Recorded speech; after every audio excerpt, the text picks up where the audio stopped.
Labas-masok ang mga taong yan sa Gaza European Hospital at maya-maya pa, nagtakbuhan sila at sumunod ang pagtama ng airstrike.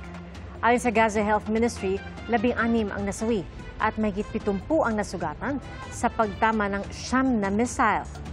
Ayon sa Israeli military, tinamaan nilang Hamas Command Center sa ilalim ng ospital.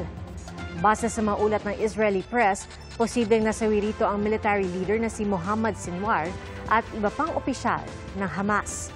Itinanggi ng Hamas na ginagamit nila sa pakikidigma ang mga ospital at ari-ariang sibilyan. Patay matapos barilin habang naka-livestream ang isang babaeng social media influencer sa Mexico. Ayon sa mga otoridad, nasa pinagtatrabahuan niyang salon ang 23 anyos na biktimang isang beauty content creator. Sinabi niya sa livestream na may paparating na tao hanggang narinig ang isang individual na nagsalita bago siya nag-mute. At ilang saglit lang, binaril na pala ang biktima at may pumulot ng kanyang cellphone sa hininto ang video. Bago yan, nag-aalalang sinabi ng biktimang may naghanap sa kanya roon na may dala umanong mamahaling regalo.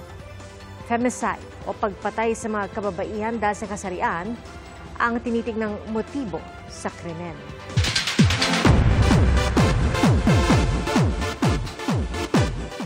Balik ice skating rink ang tinaguriang Tis-Ice o Tisay Princess ng Pinoy Big Brother na si Ashley Ortega. Nagpakitang gilas si Ashley sa paggawa ng mga stunts na pinusuan ng mga netizen. Kasama niya ang kaibigan at sparkle athlete na si Sky Chua. Reunited din si Ashley sa kanyang coach.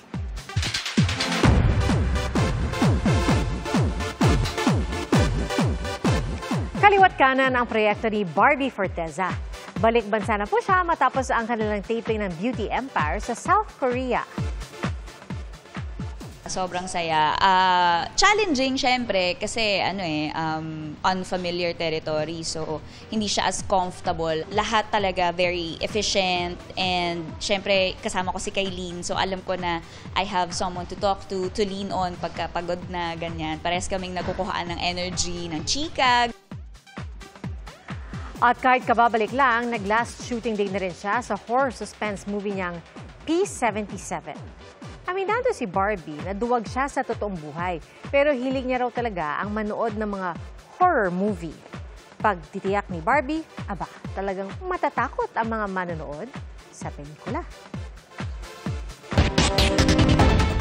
Salamat po sa inyong pagsaksi. Ako si Pia Arcangel. Para sa mas malaking misyon at sa mas malawak na paglilingkod sa bayan. Mula sa GMA Integrated News, ang News Authority ng Filipino. Hanggang bukas, sama-sama po tayong magiging saksi!